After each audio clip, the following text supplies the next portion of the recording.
हम लोग Indian national freedom struggle, भारतीय स्वातंत्र्य लड़ा, ये पार्ट अभी हम लोग रिवाइज करने जा रहे हैं। ये एक छोटा सा लेक्चर है जिसमें कम से कम समय में हम लोग ये रिवाइज करेंगे। अगर आपको ये वीडियो समझ में आ गया और पसंद आ गया तो आप हमारा पेड वर्जन है उसमें सब्सक्राइब कीजिए। पेड वर्जन में यही सब नेशनल फ्रीडम स्ट्रगल ये 10 घंटे में रिवाइज किया है। मैं फिर एक बार बोल रहा हूँ कि हम लोग जो करने जा रहे हैं ये भी अभी रिवीजन है और उसके बाद पेड वर्जन में मिलेगा वो भी रिवीजन ही है। वो एकदम डिटेल ऐसा नहीं रहेगा, मगर अभी जो मैं बताने जा रहा हूँ उससे और ज़्यादा डिटेल वो 10 घंटे के रिवीजन में आपको मिलेगा। ये आप अगर कौन से भी कॉम्पिटिटिव एग्जामिनेशन की तैयारी कर रहे हैं जिसमें इंडियन नेशनल फ्रीडम स्ट्रगल ये टॉपिक है, भारतीय स्वातंत्र्य लड़ा ये जो टॉपिक है, तो उसके लिए ये जो अभी मैं बताने जा रहा हूँ ये चीज़ें बहुत सी उपयुक्त चीज़ें हैं। अभी पहली चीज़ ऐसी है कि आपको ये पूरा वीडियो सुनना है। अगर आपको पसंद आ गया तो अपने चैनल पे 2 ऑप्शन होते हैं, सब्सक्राइब और ज्वाइन। तो पेड वर्जन अगर करना है आपको तो ज्वाइन क्लिक कीजिए और जो फॉर्मेलिटीज वो देते हैं कि कार्ड नंबर और जो कुछ रहता है वो आप करेंगे। फीस बहुत कम है, पर मंथ फीस इसके हिसाब से चार्ज किया है। तो ये कोर्स टोटल 10 घंटे का क्लॉक आवर, 60 मिनट का एक क्लॉक आवर, ऐसे टोटल 10 घंटे का ये रहेगा। अगर आपको पेड वर्जन नहीं करना है तो खाली सब्सक्राइब बटन है वो भी दबा सकते हैं, उसमें जो फ्री वर्जन आपको मिलेंगे वो आप देख सकते हैं। अभी मैं तो हिंदी में उतना ज़्यादा फैमिलियर नहीं हूँ, तो मैं जो बात करूँगा आपसे साथ संवाद जो करूँगा वो हिंदी और इंग्लिश ये 2 भाषा मैं कंबाइन करके आपके साथ संवाद करूँगा। तो हम लोग अभी शुरुआत करते हैं इंडियन नेशनल फ्रीडम स्ट्रगल। तो फ्रीडम स्ट्रगल ये जो चीज़ है, स्वातंत्र्य युद्ध, ये स्वातंत्र्य युद्ध भारत में बहुत बार हो चुका है। अगर आपको पता रहेगा, जो एंशिएंट हिस्ट्री में जाके अगर आप देखेंगे तो पर्शियन लोग थे, वो पर्शियन मतलब ईरान वाले लोग, उन्होंने भारत के ऊपर आक्रमण किया था। सिंधु नदी जो एरिया आता है सिंधु नदी के आजू बाजू में, वो सब पर्शियन लोगों के कंट्रोल में था। उसके बाद सिकंदर, जैसे कि अलेक्जेंडर बोलते हैं, वो सिकंदर ने ये प्रदेश में आक्रमण किया था। मगर चंद्रगुप्त मौर्य ये महान सम्राट ने अच्छी तरह से सिकंदर का प्रतिकार, सिकंदर के आक्रमण का प्रतिकार बाद में किया। जब सिकंदर था तभी नहीं हुआ है, मगर सिकंदर जाने के पश्चात वो प्रतिकार हो गया और अखंड भारत की निर्मिती हो गई। महान प्रधानमंत्री चाणक्य, इनकी सहायता से चंद्रगुप्त मौर्य ये कर पाया। पूरा उत्तर हिंदुस्तान, जिसको उसी वक्त भारत कहते हैं, अखंड भारत, ये चंद्रगुप्त मौर्य ने करके दिखाया। तो ग्रीक लोगों को भारत के बाहर भगा के अच्छी तरह से भारत की स्वातंत्र्य युद्ध ये किया है। तो ऐसे अनेक बार स्वातंत्र्य युद्ध भारत को परिचित है। शक नाम के लोग आ गए थे एंशिएंट हिस्ट्री में, सीथियन लोग बोलते हैं, उनके साथ तो 2 बार बड़े युद्ध हो गए। उसके बाद हुण, कुषाण, ऐसे बहुत सारे आक्रमणकर्ता भारत में आ गए और हमको बहुत अच्छी तरह से पता है कि बहुत सारे आक्रमणकर्ताओं को भारत ने पराजित किया है।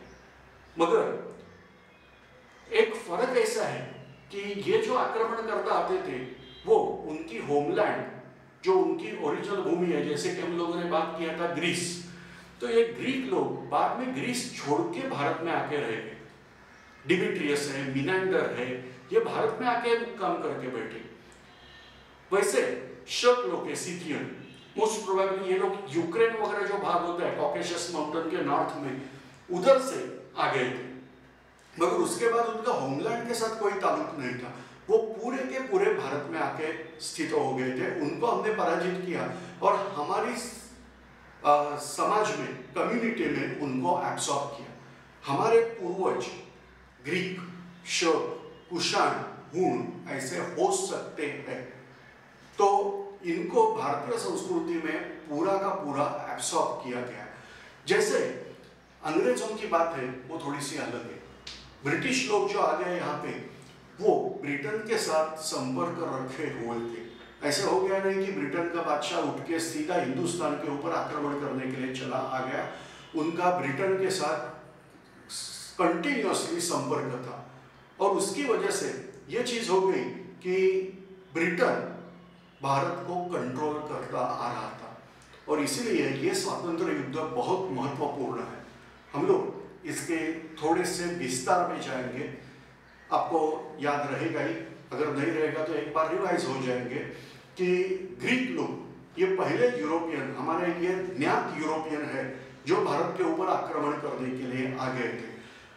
हम लोग आर्यन आक्रमण की जो थ्योरी है वो डिबेटेबल होने के कारण अभी कंसीडर नहीं कर रहे। तो इसके लिए हम लोग मानते हैं कि ज्ञात इतिहास में जो रिकॉर्डेड हिस्ट्री है उसमें ग्रीक लोग ये पहले यूरोपियन थे जिन्होंने भारत के ऊपर आक्रमण किया था।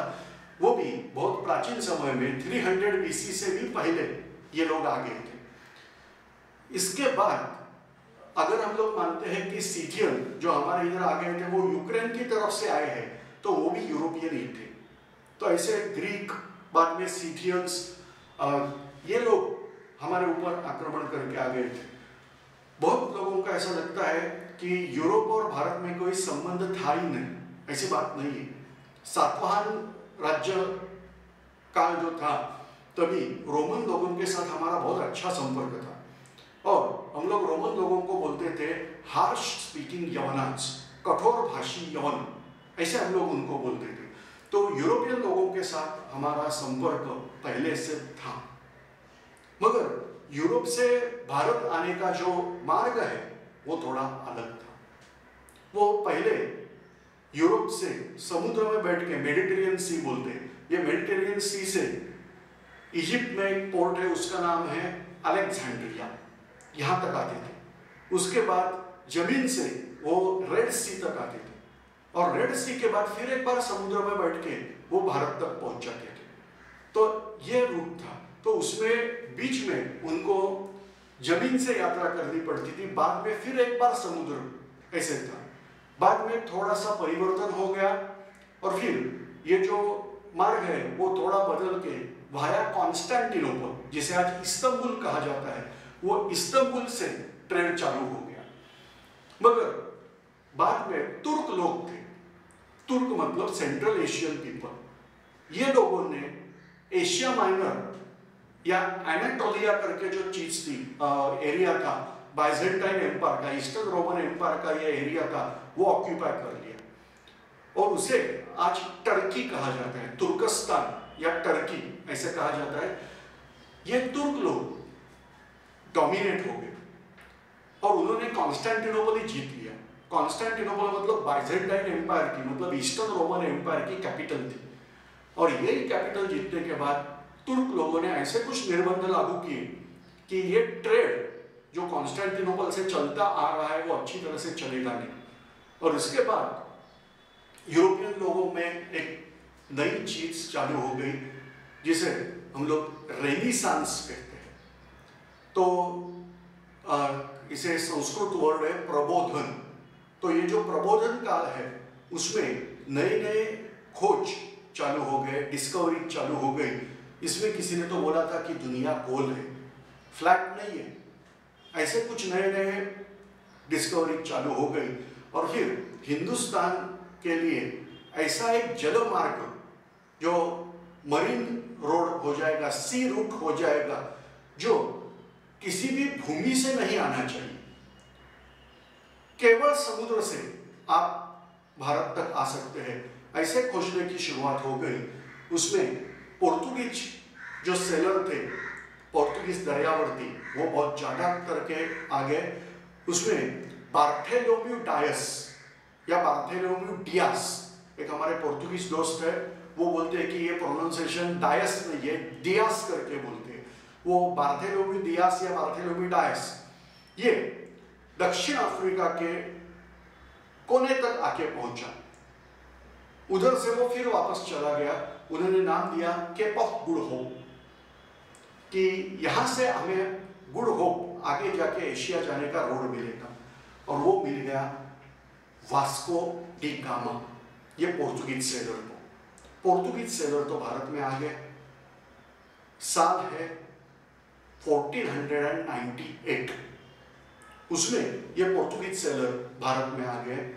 उसके बाद अफांसो डी अल्बुकर्क, मैं नाम लेता हूं फिर एक बार, अफांसो डी अल्बुकर्क, इसमें ये भी पोर्तुगीज सेलर है, जनरल है, बड़ी नेवी लेके आ गया और अरब समुद्र में अरब लोगों की जो पावर थी वो क्रश कर डाली। और उसके बाद समुद्र के ऊपर पोर्तुगीज लोगों की सत्ता आ गई। उन्होंने गोवा जीत के लिया। गोवा ये जो टेरिटरी है वो ओरिजिनली कुछ तो प्रॉब्लम था, कॉन्फ्लिक्ट था। अफांसो डी अल्बुकर्क ने डिप्लोमेसी करके उसका लाभ उठाया और अफांसो डी अल्बुकर्क को गोवा जीतने में सफलता आ गई। जैसे उनको जमीन मिल गई गोवा की, समुद्र में उनकी पावर आ गई। ये घटना है 1502 की, 1502। इसके बाद पोर्तुगीजों की डोमिनेंसी ये समुद्र के ऊपर आ गई। धीरे धीरे और सारे यूरोपियन ट्रेडर्स ये सी रूट का फायदा उठाते भारत में आना चालू हो गया। मैं ये सब चीजें थोड़ा विस्तार से इसलिए बताता हूँ कि हमको लगता है कि भाई पोर्तुगीज पहली बार आ गए भारत में तो कम्युनिकेशन कैसे हो गया। ये तो पोर्तुगीज भाषा जानेंगे और वो आ गए थे केरल में, मतलब वहां पे लोग मलयालम भाषा जानेंगे, तो एक दूसरे के साथ कम्युनिकेशन कैसा हो गया। तो ऐसी चीज नहीं, हमको यूरोप नहीं पता था, यूरोप को भारत नहीं पता था, ऐसी चीज नहीं है। ट्रेड चलता आ रहा था, अरेबिक लैंग्वेज एक कॉमन मीडिया थी, तो ऐसे करके ये लोग यहाँ पे आके ट्रेड चालू हो गया। धीरे धीरे उन्होंने अपना एम्पायर, साम्राज्य विस्तार चालू किया। मुंबई पोर्तुगीज लोगों ने जीत ली। मुंबई के आजू बाजू वाले छोटे छोटे इलाके पोर्तुगीज ले, जैसे कि वसई बोलते हैं ये लोग, इनको बैसिन बोलते हैं, तो वसई या बैसिन, रेवदंडा, चोल, उसके बाद दादरा नगर हवेली, दीव, दमन, ऐसे बहुत सारे कोस्टल लाइन पे पोर्तुगीजन की पावर आ गई। मगर पोर्तुगीज लोग भारत में सत्ता प्रस्थापित करने में असफल हो गए, क्योंकि वो बहुत उनके रिलीजन के प्रति फैनाटिक थे। जहाँ पे पावर आती है वहाँ पे वो लोगों को हैरेस करते थे, लोगों को रिलीजन बदलने के लिए बहुत सारे एनकरेजमेंट देते थे या उनको तकलीफें देते थे। ऐसे करते हुए पोर्तुगीज लोग भारत में पॉपुलर नहीं हो गए और उसकी वजह से उनका ट्रेड रिस्ट्रिक्टेड रह गया। अभी ये सब चीजें चल रही थी, तभी कोलंबस नाम के एक सेलर था, वो स्पेनिश करके कहा जाता है, मगर ओरिजिनली ये सब सेलर्स थे वो रोमन सेलर थे। तो जिस देश की वो नेशनलिटी लेंगे उसके कहे जाते हैं, मगर ओरिजिनली ये सब रोमन थे। तो कोलंबस ने अमेरिका खोज निकाली, मगर वो अमेरिका नहीं बोलता है, वो बोलता है इंडिया। हमने ढूंढ निकाला है इंडिया, क्योंकि उसकी ठहरे ऐसी थी दुनिया गोल है, तो अगर ईस्ट साइड में इंडिया है तो हम लोग वेस्ट साइड जाएंगे तो भी इंडिया ही मिलेगा। और जो इंडिया उसने ढूंढ निकाला उसको नाम दिया waste India, that is West Indies. तो कोलंबस को पूरा विश्वास था कि जो निकाला, खोज निकाला है वो इंडिया ही था। कोलंबस के मरने के पश्चात उसका शिष्य था, उसका नाम है अमेरिगो द वेस्पुसी। ये अमेरिगो द वेस्पुसी भी रोमन ही था। ये अमेरिगो द वेस्पुसी ने बताया कि कोलंबस ने तो ढूंढ निकाला, वो लैंड तो जरूर है मगर वो इंडिया नहीं है, इंडिया कुछ अलग है, ये जो ढूंढ के निकाला है वो कुछ अलग है। और फिर उन्होंने रिसर्च किया तो उनको मिल गया आगे जाके पूरा कॉन्टिनेंट, उसको बोला जाता है अमेरिका। क्यों? तो अमेरिका तो वेस्पुसी ने बताया करके अमेरिका कहा जाने लगा। अभी ये सब डिस्कवरीज जो चल रही है वो सब डिस्कवरीज में आगे जो सेलर है वो है पोर्तुगीज सेलर्स और स्पेनिश सेलर। जैसे कि कोलंबस, अमेरिगो वेस्पुसी, ये लोगों ने अमेरिका ढूंढ निकाली। साउथ अमेरिका पोर्तुगीज लोगों ने ढूंढ निकाली। ब्राजील में भारत में आते समय कुछ साइक्लोन आ गया और इनके जहाज गलत दिशा में गए और पहुंच गए ब्राजील में, इसलिए ब्राजील ये पोर्तुगीज कॉलोनी बन गई। तो ऐसे भारत की खोज करते करते उनको अमेरिका मिल गई थी। अभी इसके पश्चात करीबन 100 साल बाद ब्रिटिश लोग आ गए। तो अभी आपको समझ में आ जाएगा कि ब्रिटिश लोगों ने ये कुछ रिसर्च किया नहीं है, ये सब रिसर्च ये एक तो पोर्तुगीज सेलर का है या तो स्पेनिश सेलर का है, और उसके बाद उसका लाभ उठाने के लिए ब्रिटिश आ गए। ब्रिटिश लोगों ने देखा कि भारत में क्या चल रहा है। भारतीय लोग ये अपने धर्म के प्रति बहुत अच्छी निष्ठा रखते हैं, उनको धर्म के बारे में बोलेंगे तो अच्छा नहीं लगता। ब्रिटिश लोगों ने सीधा डिसाइड किया, नो, रिलीजियस बारे में हम लोगों को कुछ करना नहीं है, लोगों को बिल्कुल तकलीफ नहीं देनी चाहिए रिलीजन के बारे में। भाषा के बारे में Indian people are very rigid towards their languages, ये इंग्लिश में बोल रहा हूँ मैं, तो ये भी ब्रिटिश लोगों को समझ में आ गया। तो ब्रिटिश लोग हमारी भाषा सीखते हुए हमारे साथ संवाद करने लगे। ये पोर्तुगीज लोगों से ब्रिटिश लोग अलग दिखने लगे। और फिर मुगल एम्पायर था जहांगीर, जिसको हिस्ट्री में जहांगीर बोलते हैं, उसका टाइटल है, उसका असल नाम है सलीम। उसने ब्रिटिश लोगों को, जैसे ब्रिटिश एम्बेसडर गए उनके पास, पहले तो कुछ ध्यान नहीं दिया, बाद में बोला कि ठीक है, समुद्र के ऊपर पोर्तुगीज लोगों की सत्ता है, वो हटा दो और आपका डोमिनेंसी आप वहाँ पे एस्टेब्लिश करके दिखाओ, हम लोग आपको ट्रेडिंग के लिए कंसेशन दे देंगे। और फिर ब्रिटिश नेवी यहाँ पे आ गई। ऑलरेडी ब्रिटिश नेवी का एक बैटल स्पेनिश लोगों के साथ हो गया था, उसको बोलते हैं बे ऑफ बिस्के। वो बे ऑफ बिस्के में उनका स्पेनिश गल्फ में उनका बैटल हो गया, और उसके बाद उन्होंने स्पेनिश लोगों को हरा दिया था। तो ब्रिटेन की नेवी अभी टॉप 1 कहने लगी थी, उन्होंने आके पोर्तुगीजों को अरब समुद्र में हरा दिया, और उसके बाद अरब समुद्र में अभी ब्रिटिश लोगों की पावर आ गई।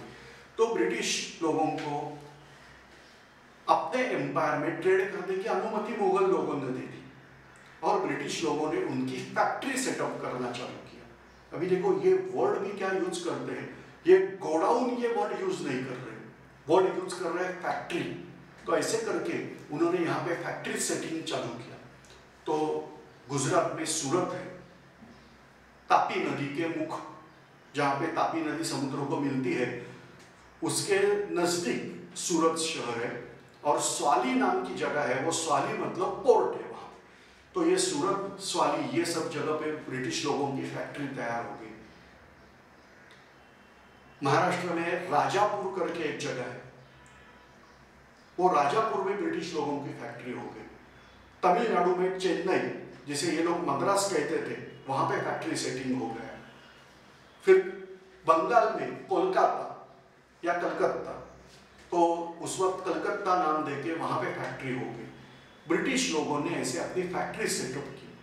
बाद में अभी ये यूरोप में लोग, राजा लोग हैं, उनकी शादी होती है तो दहेज करके मुंबई ब्रिटिश लोगों को दहेज में मिल गए।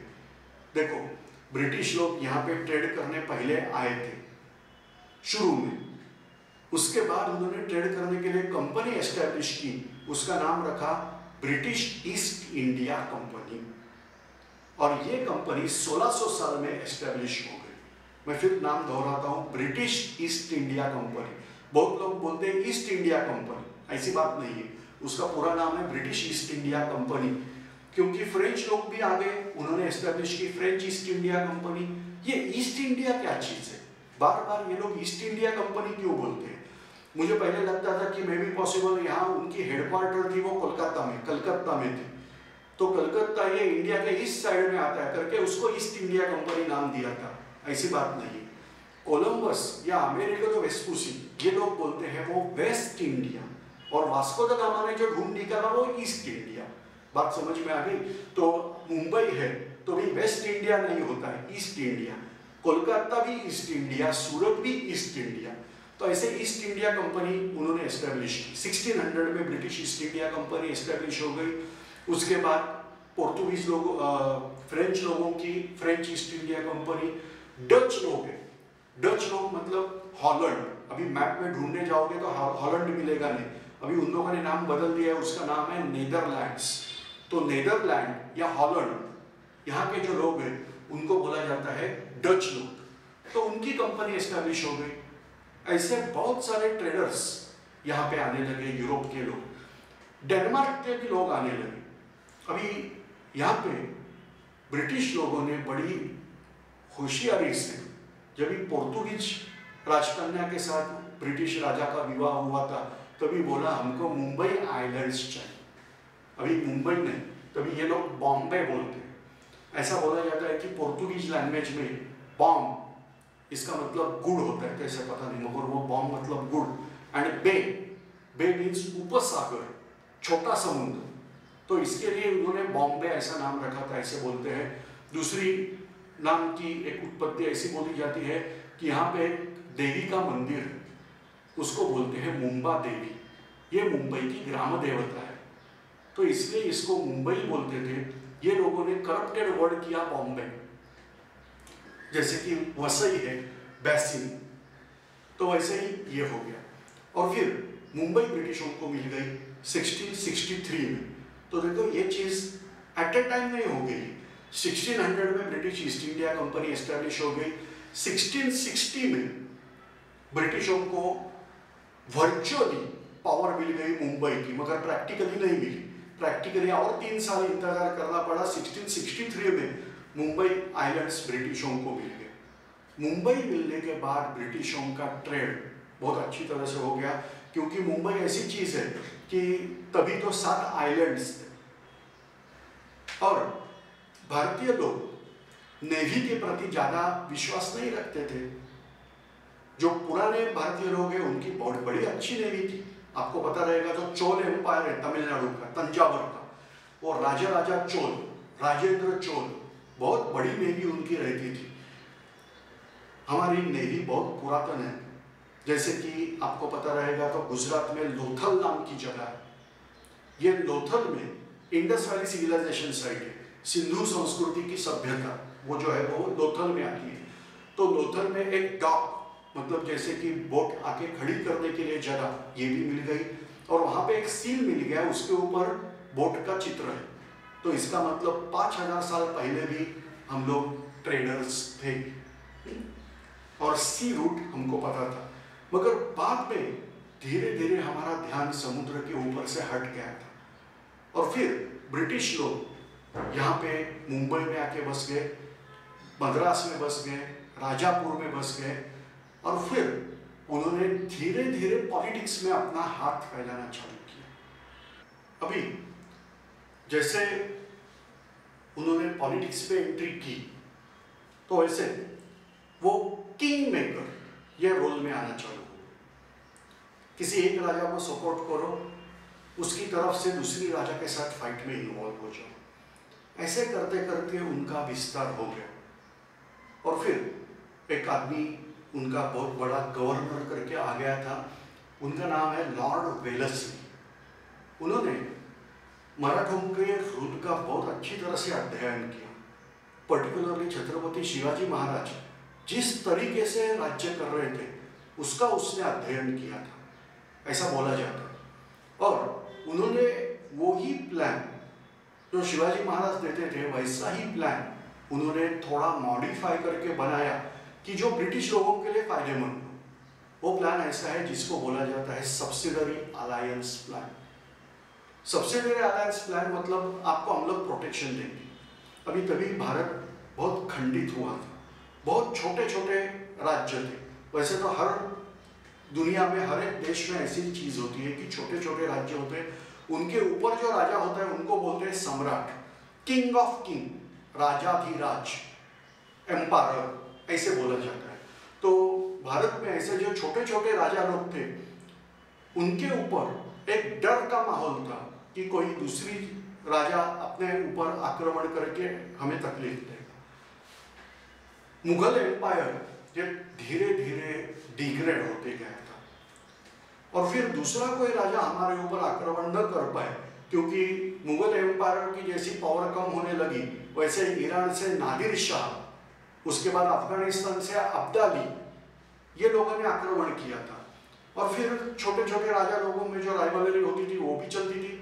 तो वेलेस्ली ने पढ़ाई करते अच्छी तरह से एक निर्णय लिया, एक प्लान बना देते हैं सब्सिडरी अलायंस प्लान, और वो आप ले लो तो ब्रिटिश लोगों को आपको ब्रिटिश लोग प्रोटेक्ट करेंगे, ब्रिटिश आर्मी आपको प्रोटेक्ट करेगी। और सब्सिडरी अलायंस प्लान एक्सेप्ट करते हुए बहुत सारे जो छोटे छोटे राज्य थे उन्होंने सब्सिडरी अलायंस प्लान एक्सेप्ट किया, और फिर ब्रिटिश लोगों का साम्राज्य बढ़ गया। उन्होंने अपने जो शत्रु थे, जैसे कि फ्रेंच लोग, भी आप बोलेंगे वो भी गोरे हैं, यूरोपियन लोग तो है, हाँ, मगर उनमें राइवलरी बहुत ज़्यादा थी, फ्रेंच वर्सेस ब्रिटिश। अभी आप देखो ना, अपने पड़ोसी मुल्क हैं, तो पड़ोसी मुल्क के साथ हमारे संबंध कैसे होते हैं?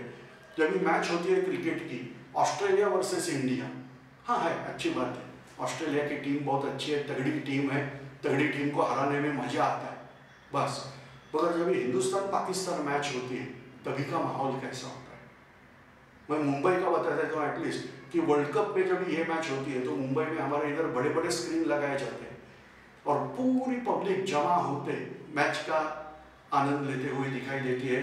ये ऐसे बड़े बड़े स्क्रीन अन्य कोई वर्ल्ड कप के मैच के लिए भी लगाए नहीं जाते, वर्ल्ड कप के फाइनल पे, मगर इसमें ये स्क्रीन लगाए जाते हैं भारत वर्सेस पाकिस्तान मैच होती है तो। पड़ोसी मुल्क के साथ हर जगह पे यही प्रॉब्लम होता है। अभी नेपाल के साथ देखिए, नेपाल ने भी कुछ तो अजीब अजीब बातें करना चालू किया कि हमारा नेपाल यहाँ तक था, ये हमारे टेरिटरी है। बांग्लादेश और इंडिया के बॉर्डर में तो हर बार डिस्प्यूट है, एक्चुअली बांग्लादेश को भारत ने मदद किया है, वो बांग्लादेश करके खड़ा हो गया पाकिस्तान से फुट के। ये सब चीज़ में भारत का बहुत बड़ा योगदान है, मगर फिर भी ये पड़ोसी मुल्क है, ये बहुत बार हमको तकलीफ देते हैं। वैसे ही इंग्लैंड के जो पड़ोसी मुल्क थे वो भी उनको तकलीफ देते थे, इसलिए तो वहाँ पे वर्ल्ड वॉर हो गया था, जागतिक युद्ध।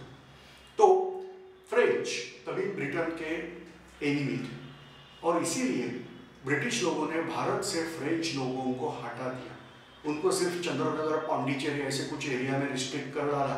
बाकी भारत से पोर्तुगीज एक कोने में है, फ्रेंच दूसरे कोने में बैठे, डच लोगों को इंडोनेशिया में मिल गया जगह, वो वहाँ पे गए, तभी उसको हिंदू चीन या इंडो चाइना करते बुलाते थे, तो इंडो चाइना में वो चले गए। इसके बाद ब्रिटिश लोगों को अभी यूरोपियन राइवलरी इंडिया में थी, और उन्होंने धीरे धीरे इंडियन बड़े लोगों को हराना चालू किया। उसमें बंगाल का नवाब हार गया था, उसके बाद अवध का नवाब, जिसको बोलते हैं शुजा-उद-दौला, मुगल एम्पायर और बंगाल का नवाब, तीनों को उन्होंने हरा दिया, जिसको बोला जाता है बैटल ऑफ बक्सर। बक्सर की लड़ाई में ये तीनों लोगों को हरा दिया और ब्रिटिश लोगों की सुप्रीमेसी एस्टैब्लिश हो गई। बाकी थे मराठी, मराठों के ऊपर ब्रिटिश लोगों ने हमला किया, मगर ब्रिटिश लोग हार गए। तो ऐसे बोला गया कि this is inappropriate battle, battle was indecisive. जैसे ब्रिटिश हारते हैं तो बोलते हैं कि भाई ये युद्ध का कोई नतीजा नहीं पहुंचा, और स्टेटस को मेंटेन किया गया। स्टेटस को मतलब जैसे थे वैसी परिस्थिति मेंटेन की गई। पंजाब में राजा रणजीत सिंह, इनके नेतृत्व में बड़ी अच्छी पावर डेवलप हो गई थी।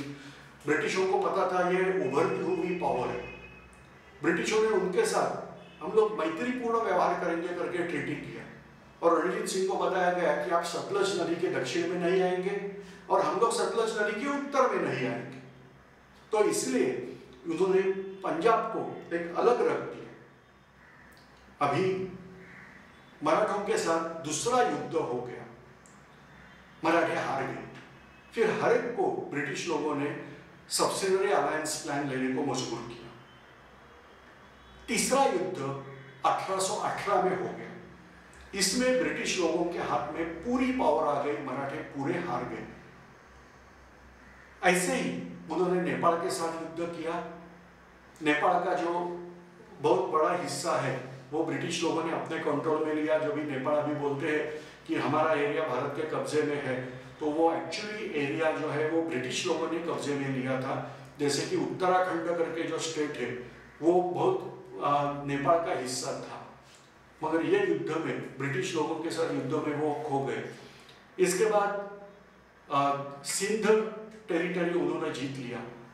पंजाब आफ्टर डेथ ऑफ महाराजा रणजीत सिंह, पंजाब के ऊपर ब्रिटिशों ने हमला किया, मगर चित्र ऐसे दिखाया कि पंजाब ने हमारे ऊपर हमला किया और हमने सिर्फ प्रतिकार किया, और ऐसे करके आखिरी बड़ा राज्य, छोटे छोटे बहुत थे मगर बड़ा राज्य ब्रिटिशों ने आखिरी जीत लिया, वो पंजाब का था। अभी ब्रिटिश लोगों का राज यहाँ पे चालू हो गया, मगर उनके ऊपर कंट्रोल था ब्रिटिश लोगों के ऊपर, ब्रिटिश पार्लियामेंट का, क्योंकि अमेरिका में कुछ उल्टी चीज हो रही थी। अमेरिका ये तभी अमेरिका मतलब जो अमेरिका कॉन्टिनेंट है उधर ब्रिटिश लोगों ने जाके कॉलोनीज तैयार की थी। तो वर्जीनिया ये जगह है, वहां पे पहली कॉलोनी आ गई ब्रिटिश लोगों की। बाद में धीरे धीरे और कॉलोनीज बढ़ने लगी, और फिर ये सब मैं पेड वर्जन जो है उसमें विस्तार से बताने जा रहा हूँ। मगर जो कुछ हो गया तो अमेरिका का स्वातंत्र युद्ध हो गया। मुझे लगता है अमेरिका का स्वातंत्र युद्ध मतलब ये जो यूरोपियन लोगों ने पावर जमा के रखा था उनके ऊपर ये लोगों को आज़ादी मिल गई, मगर ऐसी बात नहीं है। अमेरिका का स्वातंत्र युद्ध मतलब ऐसी चीज है कि ब्रिटेन का अमेरिका में जाके जो बैठे ब्रिटिश लोग हैं उनके ऊपर से कंट्रोल हट गया और अमेरिका एक स्वतंत्र देश करके आ गया। हम लोग अमेरिका बोलते हैं मगर उसका नाम है यूनाइटेड स्टेट्स ऑफ अमेरिका। तो ये अलग हो गया। ये घटना है करीबन 1774 की। ब्रिटिश पार्लियामेंट को समझ में आ गया कि ये सेलर्स जाते हैं और फिर कॉलोनीज डेवलप करते हैं और फिर इंडिपेंडेंस डिक्लेयर करके बैठते हैं, तो भारत में ऐसी चीज नहीं होनी चाहिए। इसलिए 1774 के बाद ब्रिटिश लोगों ने भारत के ऊपर कंट्रोल, कंपनी ऊपर कंट्रोल देना चालू किया। ब्रिटिश ईस्ट इंडिया कंपनी को बोला गया कि आपका काम है ट्रेड, आपको ट्रेड की मोनोपोली दी गई है मगर राज्य करने की अनुमति नहीं। साम्राज्य विस्तार ये कंपनी का काम नहीं होता है, मगर कंपनी वालों ने बता दिया कि भारत की परिस्थिति बहुत अस्थिर है और अस्थिर होने की वजह से हमको ट्रेड में प्रॉब्लम आता है, तो इसलिए हम लोग ये सब एरिया जीतते जा रहे हैं। तो ब्रिटिश पार्लियामेंट ने बोला ठीक है, अच्छी बात है, but you are there on behalf of British crown, British साम्राज्य की तरफ से आप वहां पे हैं और आपको राज्य करने की अनुमति पार्लियामेंट देती है। ऐसे करके ब्रिटिश लोगों ने एक्ट चालू किए, उनको बोला जाता है, अलग अलग नाम है, रेगुलेटिंग एक्ट करके सामान्य रूप से वो परिचित है, नियामक कायदे, ऐसे हम लोग उनको ट्रांसलेट करेंगे। तो रेगुलेटिंग एक्ट बनाते हुए ब्रिटिश लोगों ने, ब्रिटिश गवर्नमेंट ने कंपनी के ऊपर अपना दबाव रखा। फिर उनको बोला कि आपको चार्टर मतलब आपको अनुमति दी जाती है राज्य करने की 20 साल, अगले 20 साल के बाद देखेंगे क्या करेंगे। ऐसे करते करते वो चार्टर रिन्यू करते गए। तो ब्रिटिश पार्लियामेंट ने भारत के ऊपर, ब्रिटिश ईस्ट इंडिया कंपनी के ऊपर कंट्रोल जमा कर रखा था, मगर धीरे धीरे एक एक एक्ट करते ब्रिटिश पार्लियामेंट में गड़बड़ हो गई थी और नए नए रूल्स वो हिंदुस्तान में चालू करने लगे, जिसका एक एडवर्स इफेक्ट हो गया और कंपनी का भी राज कुछ अच्छा नहीं था। हमारी पूरी इकोनॉमी कोलैप्स हो गई थी, लोगों को खाने तक नहीं मिल रहा था, इतनी बुरी चीज में लोग आ गए। प्रिंसली स्टेट जो थे, जो यहाँ पे राज कर रहे थे, राज्य छोटे छोटे, उनके राज्य डिसॉल्व करना चालू हो गए। भारत में डिसॉल्व करो, कंपनी के राज्य में आपका राज्य विलीन हो जाएगा। तो ऐसे काम करते हुए लॉर्ड डलहौसी ने बहुत सारे प्रिंसली स्टेट डिसॉल्व कर दिए। मराठों का राजा रहता था सातारा में, वो सातारा का किंगडम भी उन्होंने डिसॉल्व कर डाला। ऐसे ही बहुत सारे प्रिंसली स्टेट पे ये लॉर्ड डलहौसी ने दबाव रखते हुए वो स्टेट्स डिसॉल्व करना चालू किया।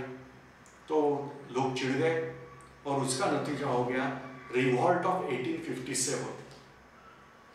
इसको ब्रिटिश लोग बोलते हैं म्यूटिनी ऑफ सिपॉय।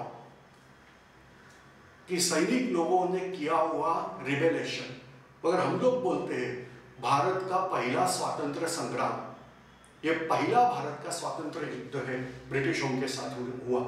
मगर ब्रिटिश लोग यहाँ पे शुरू में हारने लगे, मगर ब्रिटिशों को समझ में आ गया था कि यहाँ पे कुछ गड़बड़ होने जा रही है, और इसीलिए ब्रिटिश लोगों ने तभी जो नया नया सब रिसर्च हो गया था उसका फायदा उनको बहुत हो गया।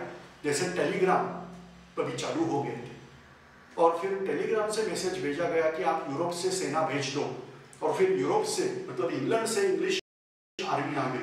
ध्यान में रखिए, भारत में ब्रिटिश आर्मी थी, मगर वो ब्रिटिश ईस्ट इंडिया कंपनी की आर्मी थी। अभी आ गई वो ब्रिटिश पार्लियामेंट की आर्मी आ गई। 6 महीने तभी लगते थे आने में, तो 6 महीने में ये सब आर्मी आ पहुंची, और जो रिवॉल्ट किया था भारतीय लोगों ने या स्वातंत्र संग्राम था उसको दबा दिया गया। ब्रिटिश लोगों ने भारत के ऊपर फिर एक बार अपना कंट्रोल किया, मगर ये ब्रिटिश कौन थे? ब्रिटिश पार्लियामेंट ने भेजे हुए सैनिक थे, और इसीलिए ये जो भारत है ये अभी ब्रिटिश पार्लियामेंट के हाथ में गया। कंपनी को सिर्फ ट्रेड करने की अनुमति दी गई, उनके हाथ से सब पावर निकाली गई, और पावर डायरेक्टली आ गई ब्रिटिश पार्लियामेंट में। अभी जब ये वॉर हुआ था तभी बहुत सारी बर्बादी भारत की ये कंपनी वॉर होने की, विशेष रूप से उत्तर प्रदेश में बड़ा क्रौर्य ये सैनिकों ने दिखाया था। गांव के गांव लोगों को पकड़ के फांसी पे लटकाया गया था। अब जस्ट इमेजिन कीजिए कि जो गांव वाले कुछ करने के लिए भी नहीं तैयार थे ब्रिटिशों के खिलाफ, उनको भी फांसी पे लटकाया गया। क्यों? तो पहले भारतीय आर्मी ने यही सब चीजें ब्रिटिशों के साथ की थी, तो उसका रिवेंज, और फिर वो ब्रिटिश लोग दहशत दिखाना चाहते थे कि हम लोग कितने हद तक जा सकते हैं, आपके के गांव हम लोग मार डालेंगे, और ऐसे करके उन्होंने बहुत क्रौर्य दिखाया था। इसके लिए थोड़ा परिवर्तन हो गया, और ब्रिटिश रानी ने अपना डिक्लेरेशन दिया। उसमें बोले कि हम लोग अभी आपको ब्रिटिश सिटीजन करके मानेंगे, आपके धर्म में हम लोग इंटरफियर नहीं करेंगे, प्रिंसली स्टेट को डिसॉल्व नहीं करेंगे, ऐसे सब पॉजिटिव थिंग और क्वींस डिक्लेरेशन में दी गई। और उसके बाद भारतीय लोगों को भी पता चला कि ब्रिटिश लोगों के साथ डायरेक्ट आर्म रिवॉल्यूशन करके फायदा नहीं हो, क्योंकि ब्रिटिश लोग टेक्नोलॉजी में बहुत एडवांस है, ब्रिटिश लोगों में कम्युनिकेशन बहुत अच्छा है, यूनिटी बहुत अच्छी है, और हम लोग उनको ऐसे डायरेक्टली वॉर करके नहीं भगा सकते, तो हमको संवैधानिक रूप से जाना चाहिए, ये चीज आ गई। तो इसीलिए ये 2 पार्ट ब्रिटिश रूल के होते हैं, फ्रॉम 1600 टू 1857 एंड 1858, मतलब जब ये रिवॉल्ट उन्होंने क्रश किया या स्वातंत्र युद्ध हमारा फेल हो गया, उसके बाद टिल 1947, ऐसे 2 भाग हैं। अभी हम लोग दूसरा भाग विस्तार से देखने की शुरुआत करेंगे। भारत में ब्रिटिश रूल अभी जो चालू हो गया उसमें एक फर्क ऐसा है कि इसके पहले मतलब 1858 से पहले जो ब्रिटिश राज कर रहे थे उनको कहा जाता है ब्रिटिश ईस्ट इंडिया कंपनी का रूल। सो हम लोग सिंपली बोलते हैं उसको कंपनी रूल। और 1858 के बाद जो चालू हो गया उसको बोलते हैं ब्रिटिश पार्लियामेंट रूल। तो ये महत्वपूर्ण फर्क इसमें है। अभी योजना देखो कैसी की गई थी। ब्रिटिश पार्लियामेंट में एक मिनिस्टर अपॉइंट किया गया, उसका नाम है secretary of state. So parliament में अगर भारत के विषय में कोई जानकारी लेनी है तो answerable person that is secretary of state, तो भारत मंत्री कहते थे उसको। तो वो भारत मंत्री या secretary of state that was answerable, वो जवाबदार रहता था, आंसर देने वाला ये आदमी है जो भारत के विषय में कोई अगर प्रश्न उठाया पार्लियामेंट में तो उसके लिए। अभी ये जो सेक्रेटरी ऑफ स्टेट है उसको जानकारी कौन देगा? तो on behalf of India Bharat की तरफ से जो जानकारी देगा उसको बोला गया वाइस रॉय। तो इसके पहले यहाँ पे गवर्नर जनरल ये पोस्ट थी, तो गवर्नर जनरल पोस्ट ये कैंसल किया गया या उसका परिवर्तन किया गया वाइस रॉय ये पोस्ट में। तो vice Roy was considered as chief of India at that time, और चीफ ऑफ इंडिया ये जानकारी देगा सेक्रेटरी ऑफ स्टेट को। सेक्रेटरी ऑफ स्टेट ये आंसरेबल रहेगा ब्रिटिश पार्लियामेंट को, और पार्लियामेंट बोलेगा तो chief of parliament, British parliament जो है उसका एक्चुअली मतलब ब्रिटिश जो डेमोक्रेसी है उसमें भी किंग राजा का महत्व सबसे महत्वपूर्ण है। ये क्या बोलते हैं हम लोग उसको, एक नॉमिनल स्टेटस, प्रत्यक्ष अधिकार राजा के हाथ में नहीं होता है, मगर ऐसा माना जाता है कि घटनात्मक प्रमुख जो संविधानात्मक प्रमुख होता है वो किंग, और इसीलिए ब्रिटिश राजा के प्रति भारत में रह के काम करने वाला वो है वाइस रॉय।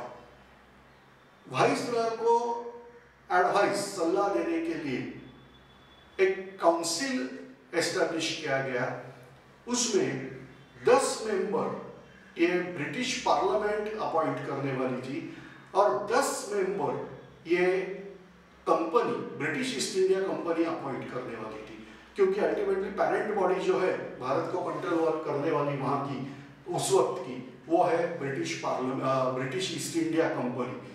तो 50% वेटेज कंपनी को दिया गया, 50% वेटेज पार्लियामेंट को दिया गया, and final power was in hands of viceroy, और ऐसे करके कारोबार चालू हो गया।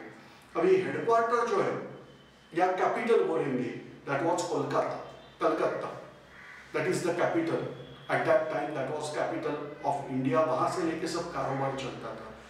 अभी भारतीय लोगों के एक चीज समझ में आ गई थी कि ब्रिटिश लोगों के साथ हाथापाई करके हम लोग आज़ादी नहीं मिला सकते, मगर आज़ादी तो मिलना जरूरी है।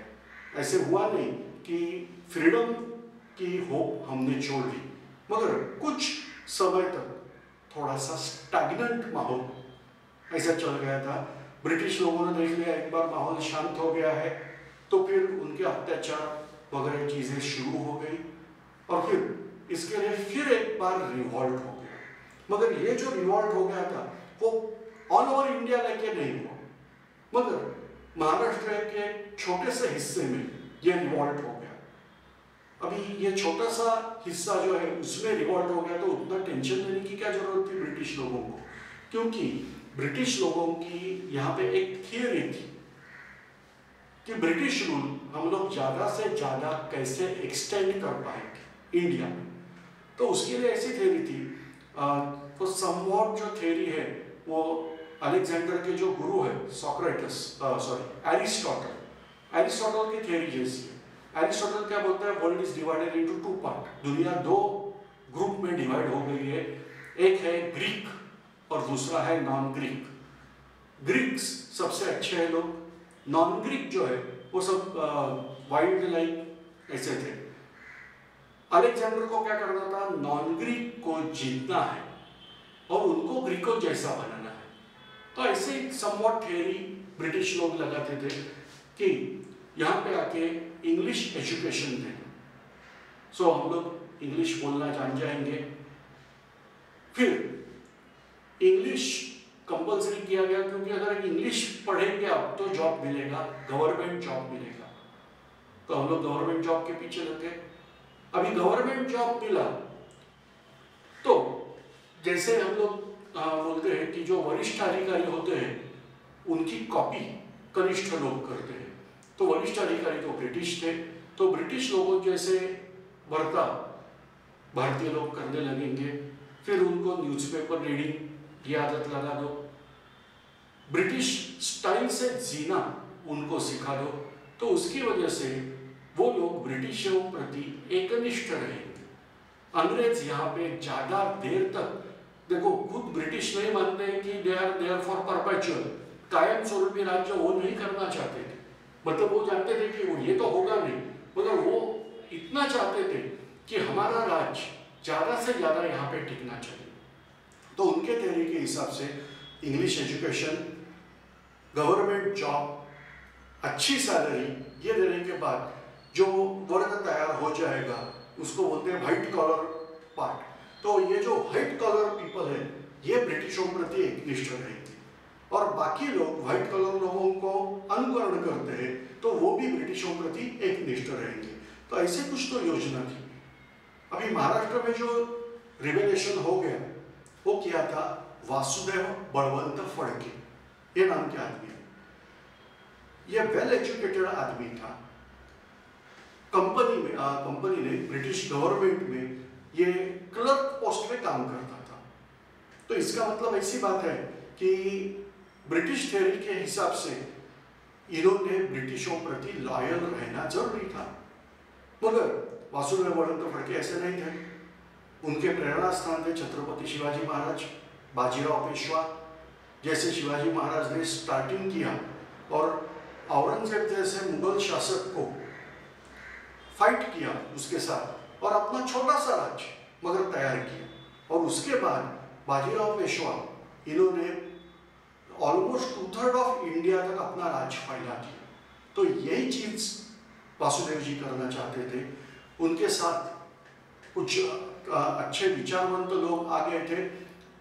उसमें ग.वा. जोशी या उन्हें कहा जाता है सार्वजनिक काका, जिन्होंने सार्वजनिक सभा नाम की एक ऑर्गेनाइजेशन पुणे में शुरू की थी।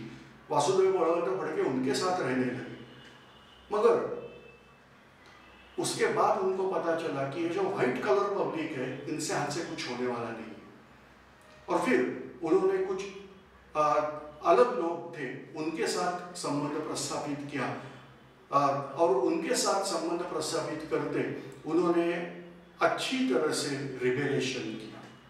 That rebellion started initiated from Pune मगर धीरे धीरे वो फैलते गया। अल्टीमेटली डैनियल नाम के ब्रिटिश पुलिस ऑफिसर को बुलाया गया और उनको इस पे कंट्रोल पाना संभव हो गया। मगर ये चीज जो थी वो एक थियरी है, उसको छेद देने वाली थी कि ब्रिटिश मतलब इंग्लिश एजुकेशन लेने वाला गवर्नमेंट जॉब करने वाला आदमी ब्रिटिश गवर्नमेंट के खिलाफ काम नहीं करेगा। मगर इधर इन्होंने तो डायरेक्टली रिबेलेशन करके दिखाया और 2 साल तक रिबेलेशन चलता रहा। वासुदेव बळवंत फडके जी का जो त्याग है उसके प्रति ब्रिटिश लोगों के दिमाग में कल्पना आ गई कि हम लोग यहाँ पे राज कर रहे हैं वो सामान्य तरह से लोगों को पसंद नहीं है। मगर कभी कभी एक्सप्लोजन होता है, जैसे थोड़ा टाइम आदमी कुछ सहन कर सकता है मगर उसके बाद वो सहना पॉसिबल नहीं होता है। तो वासुदेव बळवंत फडके जी ने ऐसा ही कुछ तो किया। तो क्यों ना हम लोग ऐसे जो लोग हैं उनके मन में जो राग होता है वो बाहर निकालने की कोशिश करें। और ये ही एक कारण हो सकता है कि ब्रिटिश लोगों ने एक ऑर्गेनाइजेशन एस्टेब्लिश की, उसका नाम है राष्ट्रीय सभा, जिसे इंग्लिश में कहा जाता है ऑल इंडिया नेशनल कांग्रेस। अभी ये डायरेक्टली ब्रिटिश लोगों ने किया क्या डाउटफुल है मगर हमको तो लगता ही है कि इसमें ब्रिटिश लोगों का ही हाथ है। क्यों? तो ये जो इसमें पीछे आदमी था इसके, that was retired ICS officer. तो ये रिटायर्ड आईसीएस ऑफिसर थे, उनका नाम है एलन ऑक्टेवियन ह्यूम। उन्होंने ये सब किया। ही वॉज की फैक्टर। और उसके बाद तभी जो भारत में विद्वान लोग थे, जो होशियार लोग थे, उनको लेके ये ऑर्गेनाइजेशन की तैयारी हो गई। अभी उसके पहले ऑल ओवर इंडिया अलग अलग एरिया में अलग अलग ऑर्गेनाइजेशन तैयार हुए थे। आपको सबके नाम याद रखने हैं। मैं तो सबके नाम नहीं बता पाता हूँ मगर 2-3 ऑर्गेनाइजेशन के नाम बता पाऊंगा। बंगाल में सुरेंद्रनाथ बैनर्जी, इनके नेतृत्व में नेशनल कॉन्फ्रेंस ये पार्टी एस्टेब्लिश हो गई थी। साउथ में मद्रास नेटिव एसोसिएशन ये पार्टी ऑर्गेनाइज हो गई थी। पुणे में सार्वजनिक सभा, मुंबई में बॉम्बे एसोसिएशन, प्रेसिडेंसी एसोसिएशन, ऐसे अलग अलग ऑर्गेनाइजेशन तभी तैयार हो गए थे। कांग्रेस का काम था ये सब ऑर्गेनाइजेशन को इकट्ठा करना एक प्लेटफॉर्म पे लाना, और ऐसे करते 1885 में कांग्रेस एस्टैब्लिश हो गई। सेठ तेजपाल संस्कृत पाठशाला ये जगह का नाम है, ये मुंबई स्थित जगह है। यहाँ पे कांग्रेस का पहला अधिवेशन, पहला जो सेशन होता है कांग्रेस का, वो पहला सेशन यहाँ पे हो गया। इसमें ऑल ओवर इंडिया डेलीगेट्स आ गए थे, और ये सब डेलीगेट मिलके यहाँ पे उन्होंने सेशन चालू किया। रियलिटी ये है कि ये सेशन पुणे में होने वाला था, मगर तभी पुणे में एक पैंडेमिक डिसीज जैसे प्लेग है वो बहुत फैला हुआ था, और उसकी वजह से वो पुणे छोड़ के मुंबई में कांग्रेस की स्थापना, एस्टैब्लिशमेंट हो गई। और इसके बाद राष्ट्रीय सभा यानी कांग्रेस का कार्य शुरू हो गया। जब राष्ट्रीय सभा का पहला अधिवेशन का कोई तो प्रेसिडेंट चाहिए, चेयरपर्सन बोलते हैं, अध्यक्ष बोलते हैं, तो ऐसे अध्यक्ष करके व्योमेश चंद्र बैनर्जी, कुछ किताब में उनका नाम उमेश चंद्र बैनर्जी दिया है और कुछ किताब में व्योमेश चंद्र बैनर्जी दिया है, तो उनका नाम अध्यक्ष करके आ गया। अभी इसके बाद कांग्रेस के सेशंस होने लगे। आपको क्या करना है कि कांग्रेस के सेशन कहाँ पे हो गए, उसके अध्यक्ष कौन थे, उसके बाद उसमें कितने डेलीगेट्स मतलब सदस्य आ गए थे, उनका नंबर। कभी कभी ये भी पूछा जाता है कि कलकत्ता सेशन जो हो गया उसमें कितने लोग थे। तो ऐसे चीज़ें आपको कांग्रेस के बारे में जमा करनी है, तो आपको ये खुद काम करना है कि 1885 टू 1847 कांग्रेस के कितने सेशन हो गए। हर एक साल में एक सेशन होता था, तो ये जो सेशन होता है उसके चेयरपर्सन या अध्यक्ष कौन थे, उसके बाद कांग्रेस के अध्यक्ष की सूची, जैसे कि हम लोग भारत संविधान में ये तो चीज़ें मानते नहीं है कि धर्म, भाषा, जात, लिंग, ये चीज़ हम लोग मानते नहीं है, भेदभाव इससे करते नहीं। मगर कभी कभी प्रश्न ऐसे पूछे जाते हैं कि कांग्रेस के पहले क्रिश्चियन प्रेसिडेंट कौन थे, कांग्रेस की पहली महिला प्रेसिडेंट कौन थी, कांग्रेस की पहली भारतीय महिला प्रेसिडेंट कौन थी, ऐसे भी क्वेश्चंस पूछे जाते हैं। तो इसीलिए आपको ये सब जानकारी जमा करनी है और इसका बाहर डेशनी करके रखना है, क्योंकि क्वेश्चन कैसे पूछे जाएंगे पता नहीं। अभी कुछ लोग हैं जो 2 बार कांग्रेस के अध्यक्ष बन चुके हैं, तो ऐसे लोगों की भी सूची आपको करनी है। 2 से ज़्यादा बार कौन कांग्रेस के अध्यक्ष बन गए सेशन के, उनकी सूची भी आपको तैयार करनी है। तो ये सब काम आप करेंगे। डेटा कलेक्शन ये पार्ट इसके लिए होता है, और फिर ये जो सब होता है कि फर्स्ट मुस्लिम प्रेसिडेंट कौन, क्रिश्चियन प्रेसिडेंट कौन, इसके बाद आप जो एरिया में है वहाँ के एरिया के कभी प्रेसिडेंट हो गए क्या, तो हम लोग मुंबई से हैं, तो पहले महाराष्ट्रियन प्रेसिडेंट कौन बने। तो ऐसे सब क्वेश्चंस, लोकल जो पब्लिक सर्विसेज कमीशन होता है उसके एग्जाम में ये भी क्वेश्चन पूछा जा सकता है। तो इसीलिए कांग्रेस के सेशन प्रेसिडेंट कौन थे उनके, और उसके बाद वो सेशन की हम लोग बोलते हैं उसको विशेषता क्या थी, तो उसमें क्या एग्जैक्टली नई चीज क्या हो गई। अभी कुछ सेशन है उसमें 2 प्रेसिडेंट बन गए, एक ही सेशन में कांग्रेस के 2 प्रेसिडेंट भी हो गए, तो वो सेशन कौन से, ये सब आपको याद करना है। वंदे मातरम ये बहुत प्रेरणादायी गीत है, ये कांग्रेस के कौन से सेशन में पहली बार गाया गया, ये भी क्वेश्चन पूछा गया है। तो आपको कांग्रेस के सेशंस बहुत अच्छी तरह से ये सब तैयार करने हैं। अभी कांग्रेस की डिमांड क्या थी, जैसे कि ये रूल चालू हो गया तो कांग्रेस की डिमांड पहले में क्या थी। तो शुरू में बहुत सिंपल डिमांड कांग्रेस वाले रखते थे, कांग्रेस मतलब इंडियन नेशनल कांग्रेस।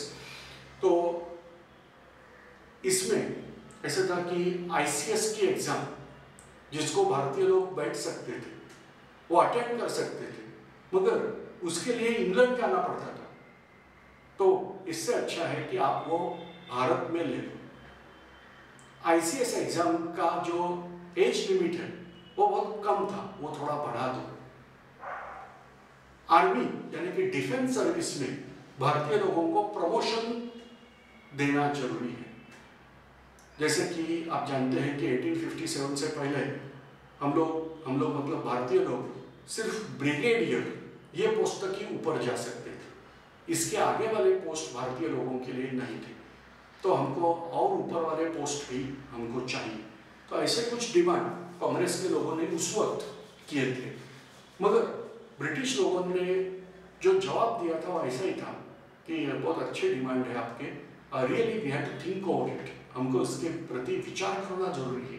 देखो एक अच्छी चीज होती, कभी डिनाई करना है तो अगर बोलेंगे कि हम ये मंजूर नहीं करेंगे तो बात अलग होती है। अगर बोलेंगे कि यस आपका सुझाव बहुत अच्छा है, हम लोग उसके ऊपर विचार करेंगे, अभी विचार करेंगे बोला तो सामने वाला भी कुछ नहीं कर सकता है ना, तो ये बात हो गई। और फिर कांग्रेस का कार्य शुरू हो गया, मगर उसमें कुछ ज्यादा जान नहीं थी। लॉर्ड डफरिन इन्होंने तो बता दिया, Congress represents microscopic minority of the people. See the word, कैसे शब्द ये लोग यूज कर रहे हैं, माइक्रोस्कोपिक माइनॉरिटी, सिर्फ माइनॉरिटी भी नहीं बोल रहे। तो ऐसे कुछ कांग्रेस का इंसल्ट करना चालू हो गया। इसका रीजन ये था कि लोगों को ऐसा लगता था कि कांग्रेस ये गवर्नमेंट की ही बॉडी है, और फिर लोग उसी तरह से देखते थे। फिर ब्रिटिश लोगों ने और दूसरा तरीका अपनाया कि भाई ना बोलो तो लोग बोलेंगे नहीं ये करना है, हाँ बोलो तो लोग बोलेंगे नहीं करना है, तो बोलो कांग्रेस का काम मत करो। अगर गवर्नमेंट सर्वेंट है तो आप कांग्रेस ज्वाइन नहीं कर सकते, कांग्रेस में काम करना है, अगर स्पीच देना है तो आपको डिपॉजिट रखना पड़ेगा, अगर गलत स्पीच दिया तो डिपॉजिट हम लोग खा लेंगे। और ऐसे तरीके से कांग्रेस को फ्लरिश करने का काम ब्रिटिश लोगों ने शुरू में किया। फिर एक दिन एलन ह्यूम बोल दिया कि भाई what is the role of Congress. Congress was established to set dialogue between common Indian and British government। जो सामान्य भारतीय जनता है और ब्रिटिश शासन है उसके प्रति ब्रिज, दोनों को जोड़ने वाला सेतु, ये कांग्रेस का काम था। लोगों की क्या डिमांड है ये तो गवर्नमेंट तक पहुंच गई। अभी मेरे लिए कुछ काम बचा नहीं है तो मैं अभी इंग्लैंड जाता हूं, और अगर कुछ काम हो गया तो इंग्लैंड में ही कर दूंगा, भारत में आने की जरूरत नहीं। एलन ह्यूम अब तक सबके लिए गाइड बन के रहा था, और उन्होंने अचानक से ऐसी बात करनी शुरू की तो फिर भारतीय लोगों को पता चल गया कि हमको अभी रिस्पॉन्सिबिलिटी खुद लेनी चाहिए। एलन ह्यूम नहीं रहा तो भी हम लोग कांग्रेस के सेशन कंडक्ट करेंगे। ऐसे कांग्रेस के सेशंस फिर भारतीय लोगों ने कंडक्ट करना शुरू किया। मगर ये जो पर्टिकुलर पीरियड है कांग्रेस का, इसमें जो नेता लोग थे कांग्रेस के, उनके प्रति एक विश्वास था, ब्रिटिश लोग बड़े अच्छे लोग हैं, वो न्यायी लोग हैं, और उनको डिमांड करो वो अपनी डिमांड ना नहीं बोलेंगे, देंगे, थोड़ा टाइम तो जरूर लगेगा मगर मिलेगा। लाइक दैट कंसेप्ट्स हमारे लोगों के प्रति था।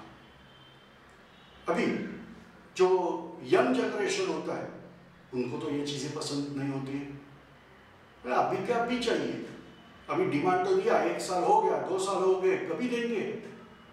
और फिर उनके प्रति एक दूसरी चीज चालू होने लगी, उसको बोला गया एक्सट्रीमिज्म। तो हम लोग अगर भारतीय स्वातंत्र युद्ध के पार्ट बाय पार्ट अगर रिवाइज करेंगे तो पहला पार्ट होता है 1858 to 1885, that is between establishment of Congress and after end of 1857 freedom struggle। तो इसके बीच वाला पार्ट, उसमें ज्यादा कुछ घटनाएं घड़ी नहीं।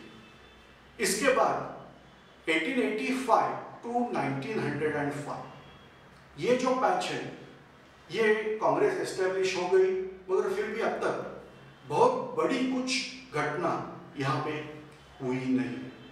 ये जो पैच है इसको हम लोग बोलते हैं, पहला जो पीरियड है उसको बोलते हैं मॉडरेट पीरियड। यहाँ पे जो लोग थे कांग्रेस के, उनको ब्रिटिशों के प्रति बहुत विश्वास निष्ठा थी, और यही मानते थे कि ब्रिटिश हमें ये सब चीज़ें देने वाले हैं और इसके लिए ये मॉडरेट पीरियड करके कहा जाता है। इसके बाद उस जमाने में जो पहले यंग थे उनका कार्य चालू हो गया और वो आ जाता है एक्सट्रीमिज्म। एक्सट्रीमिस्ट पीरियड करके हम लोग उसको बुलाते हैं। एक्सट्रीमिज्म मतलब क्या होता है?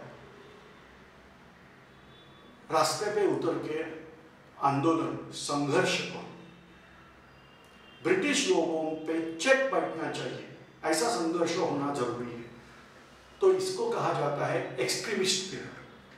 तो 1905 टू 1920 ये जो 15 साल है इसमें बोला जाता है एक्सट्रीमिस्ट पीरियड।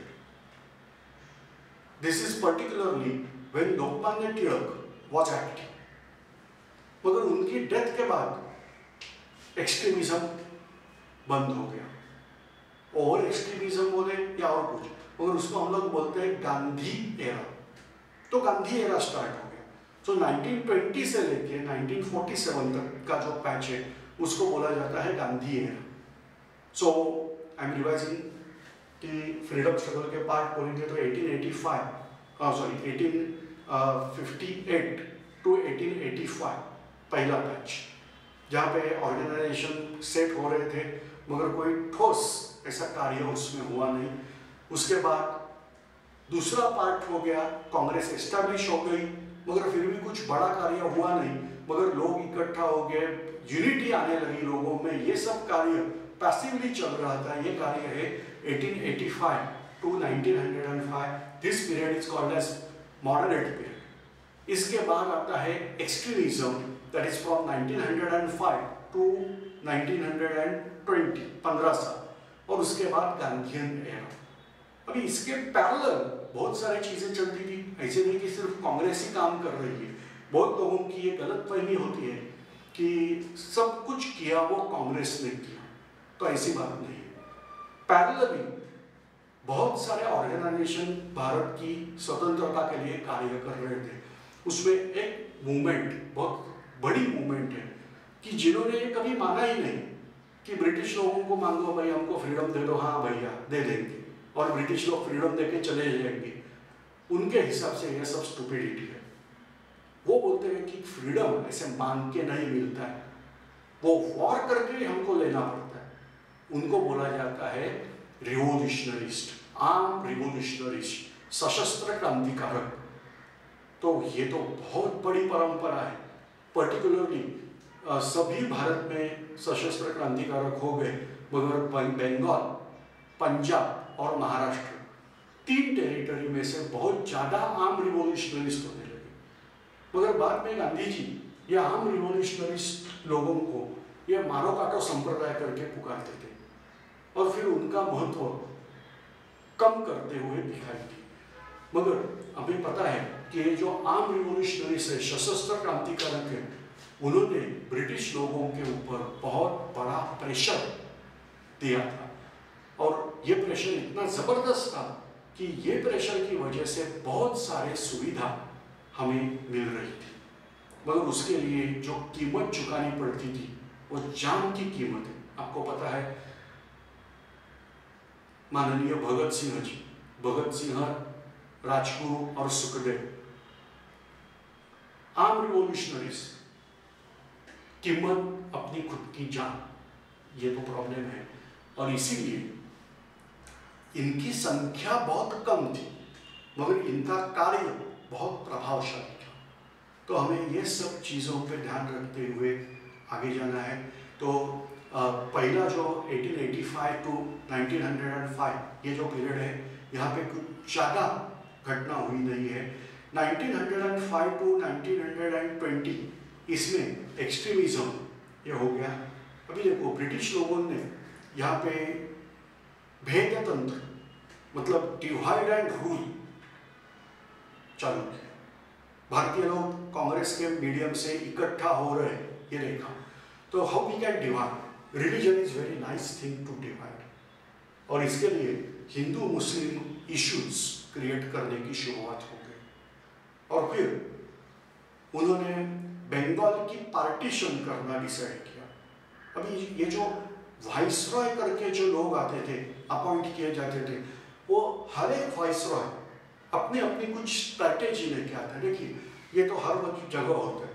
प्राइम मिनिस्टर है तो हर एक प्राइम मिनिस्टर अपनी खुद की कुछ आइडियोलॉजी लेके आगे आता है, और जब तक वो प्राइम मिनिस्टर रहता है तब तक उनकी आइडियोलॉजी बहुत अच्छी तरह से वो इम्प्लीमेंट करने की कोशिश करता है। तो वैसे ही ब्रिटिश लोगों में जो वाइसरॉय करके आते थे वो खुद कुछ तो स्ट्रैटेजी लेके आते थे, या उनको बोला गया था कि you have to behave like this. So for example there was a viceroy, एक वाइसरॉय था, उनका नाम है Lord Ripon. I am revising, Lord Ripon. तो ये जो लॉर्ड रिपन है ये बहुत क्या बोलते हैं, लिबरल किस्म का, मुक्त विचारों का आदमी था। उन्होंने भारत में बड़ी अच्छी काम की थी, जैसे कि म्युनिसिपल कॉरपोरेशन, फिर वर्नाक्युलर प्रेस एक्ट, इसमें बहुत जगह पे लॉर्ड रिपन बहुत महत्वपूर्ण आदमी।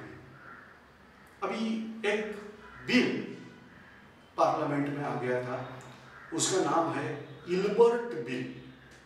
तो इल्बर्ट बिल में ऐसा दिया था कि जज तो जज होता है ना, तो जज का कलर होता है व्हाइट एंड ब्लैक ऐसे कुछ। इसके पहले ऐसा था, इल्बर्ट बिल आने से पहले, कि अ डिस्प्यूट इज देयर, एक झगड़ा है जो दो ब्रिटिश लोगों में है तो जज ब्रिटिश ही चाहिए।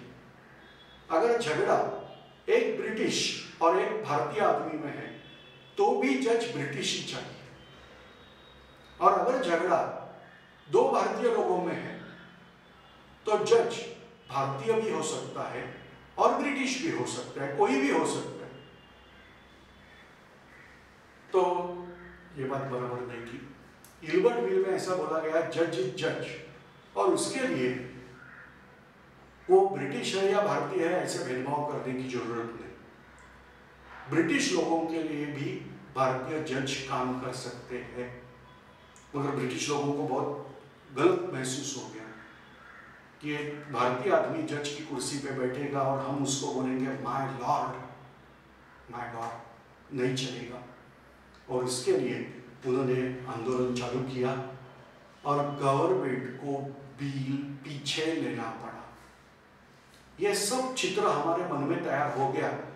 अब तक हम लोग मानते थे कि बिल आ गया मतलब वो पास होके उसका लॉ ही बनने वाला है, मगर अभी पता चला कि गवर्नमेंट बिल वापस भी ले सकता है। हमारे सामने एग्जाम्पल हो गया। और फिर बंगाल की पार्टीशन जैसे डिसाइड की गई तो हमने सोचा ये पार्टीशन ब्रेक करनी चाहिए। लॉर्ड कर्जन करके वाइसरॉय था। ये लॉर्ड कर्जन इंपीरियलिस्टिक व्यू वाला था, मतलब साम्राज्यवादी दृष्टिकोण वाला था। इन्होंने बोला कि भारत को डिवाइड करने के लिए बहुत अच्छा तरीका है पार्टीशन ऑफ बंगाल। इससे हिंदू मुस्लिम लोगों में अलग अलगता पैदा होगी और फिर दोनों झगड़े करते बैठेंगे। तो कांग्रेस ने अपोज किया, ऐसी पार्टीशन करने की जरूरत नहीं। उन्होंने रीजन दिया कि भाई Bengal province is vast province और हमको एडमिनिस्टर करने में प्रॉब्लम होते हैं, पॉपुलेशन भी बहुत ज़्यादा है, तो इसके लिए हम लोग बंगाल की पार्टीशन करेंगे, East Bengal and West Bengal. और उसके लिए उन्होंने पार्टीशन करने का सोचा, मगर भारतीय लोगों ने बड़ी सफलता से उसका विरोध किया। वंग भंग आंदोलन, Vang is actually ancient name of Bengal, भंग टू ब्रेक डाउन, तो बंगाल को ब्रेक किया है, पार्टीशन किया है, उसके लिए आंदोलन। और बंगाल टेरिटरी से थे बिपिन चंद्र पाल, पंजाब से थे लाला लजपत राय और महाराष्ट्र से लोकमान्य तिलक। अच्छी तरह से ये आंदोलन आगे गया। उसका नतीजा ये हो गया कि ब्रिटिशों को महसूस हो गया कि भारतीय लोग इकट्ठा होकर फाइट कैसे कर सकते हैं। ऑल ओवर इंडिया फाइट होने की शुरुआत हो गई। ये कोई आम रिवॉल्यूशन नहीं था, तो ब्रिटिशों को भी बड़ी मुश्किलें थी कंट्रोल करने में। फिर ब्रिटिश लोगों ने डिवाइड एंड रूल का और एक बार सहारा लिया। कांग्रेस में जो मॉडरेट थे उनको बोले तुम्हारे डिमांड हम लोग फुलफिल करेंगे, मगर you have to fight with extremist. Congress के अंदर झगड़ा लगा के दिया। रिजल्ट यह हो गया 1907 सूरत का सेशन था। तो सूरत सेशन में कांग्रेस स्प्लिट हो गई, मॉडरेट अलग बैठ गए, एक्सट्रीमिस्ट अलग बैठ गए। इसके बाद मुस्लिम लीग की एस्टेब्लिशमेंट पहले वो कर चुके थे, तो हिंदू और मुस्लिम दोनों टीम में झगड़ा लगा दिया मुस्लिम लीग की एस्टेब्लिशमेंट करके।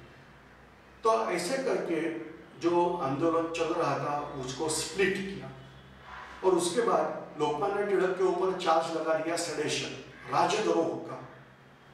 अभी बात ऐसी है कि महाराष्ट्र में जब भी किसी व्यक्ति का परिचय दिया जाता था तो ऐसे डायरेक्टली नहीं बोलेंगे कि अभी बाल गंगाधर तिलक आपके सामने बात, तो बोलते वक्त ऐसे बोलते थे, राजमान्य राजश्री बाल गंगाधर तिलक आपके सामने बात करेंगे।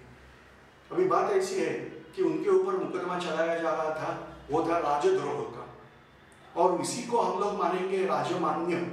राजा ने तो खुद चार्ज किया है, तो राजमान्य कैसे बोलेंगे? और फिर राजमान्य तो नहीं बोल सकते, राजश्री नहीं बोल सकते, फिर क्या बोलेंगे? फिर किसी ने बोला कि भाई नो प्रॉब्लम, वो राजमान्य नहीं मगर लोकमान्य तो है, और इसीलिए उनको बोला गया लोकमान्य, और यही टाइटल उनके आगे फिर से लगा, वो लोकमान्य तिलक। उनको 6 साल की सजा हो गई, मगर ये सजा उनको पुणे में, वो पुणे में रहते थे, पुणे में नहीं भुगतती थी। उसके लिए ब्रिटिश लोगों की टूर एंड ट्रैवल कंपनी जैसा कुछ तो था। तो मतलब ऐसी बात है कि जब भी म्यांमार, तभी बर्मा बोलते थे, ब्रह्मदेश ऐसा नाम है, ब्रिटिश लोग उसको बर्मा बोलते थे, अभी उसका नाम हो गया म्यांमार।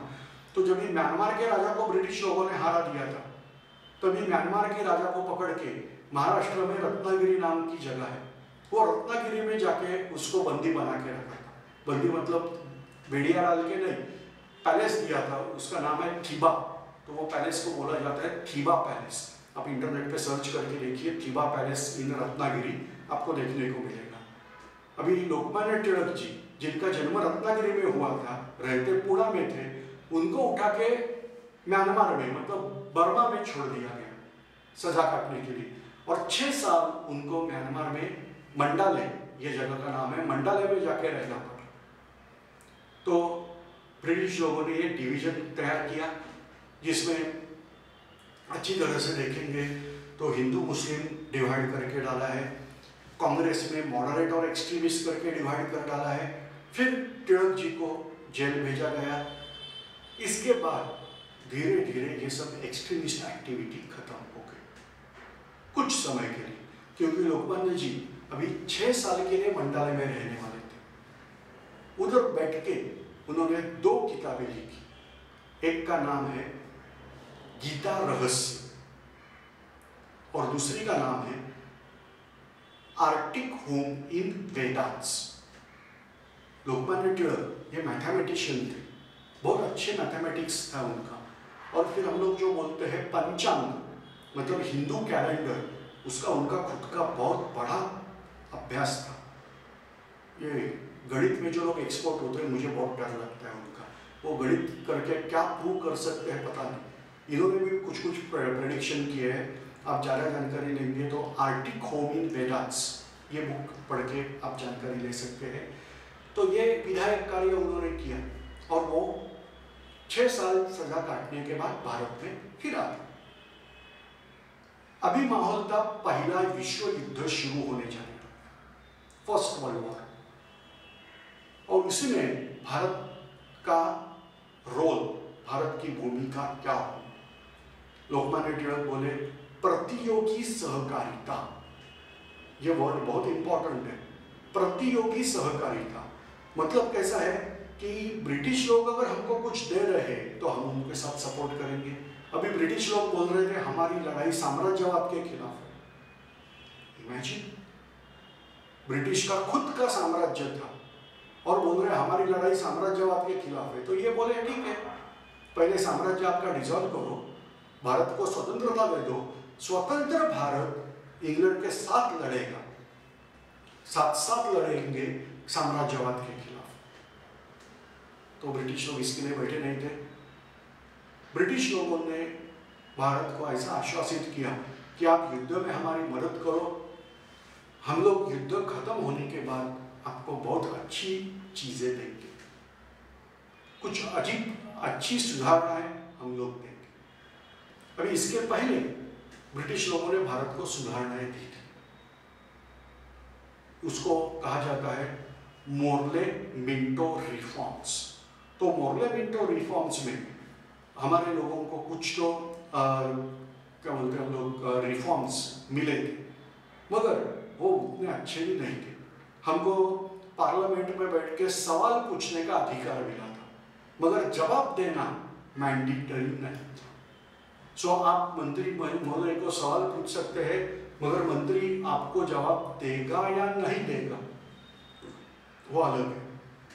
ऐसे करते करते ब्रिटिश लोगों ने अभी बोला आपको और सुधारणा देंगे, और फिर युद्ध में हमारी पूरी मदद ब्रिटेन को हो गई। ऐसा बोला जाता है कि ब्रिटेन पहला वर्ल्ड वॉर जीत पाया वो भारत ने की गई मदद, जो सहकार्य भारत ने दिया था उसके हिसाब से। हमको पता ही नहीं था हमारा सहकार्य इतना अनमोल है कि हमारे सहकार्य से कोई विश्व युद्ध जीत पाएगा, क्योंकि हमारी ताकत है हमारा पॉपुलेशन।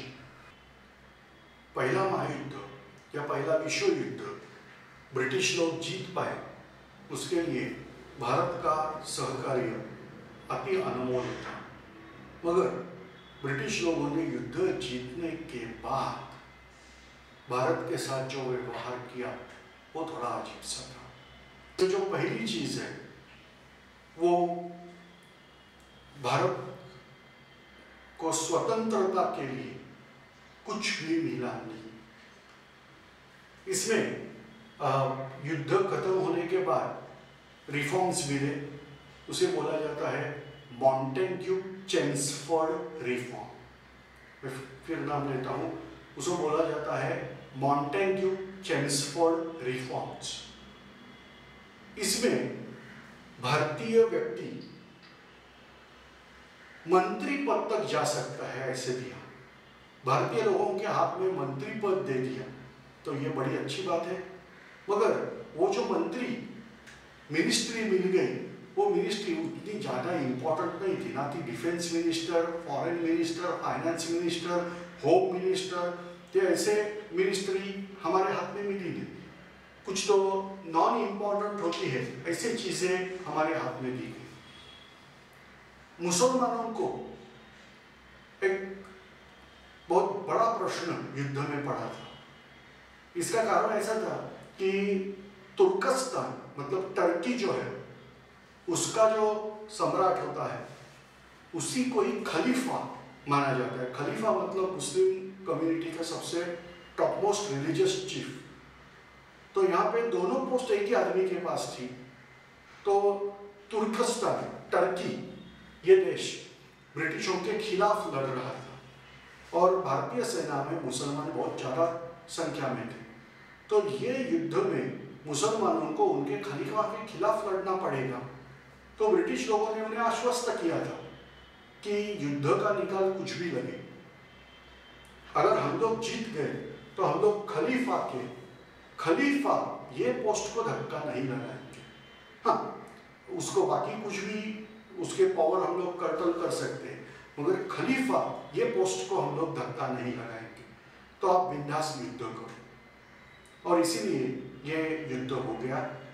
मगर युद्ध खत्म होने के बाद ये खलीफा को खलीफा पोस्ट से हटाया गया।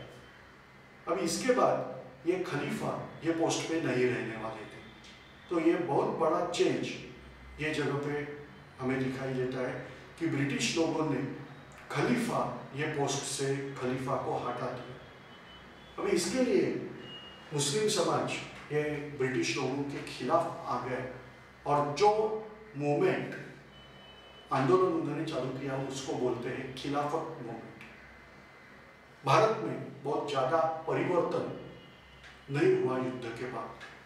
सिर्फ एक घटना हो गई, वो ऐसी थी कि लोकमान्य तिलक जी का मृत्यु हो गया 1920 में।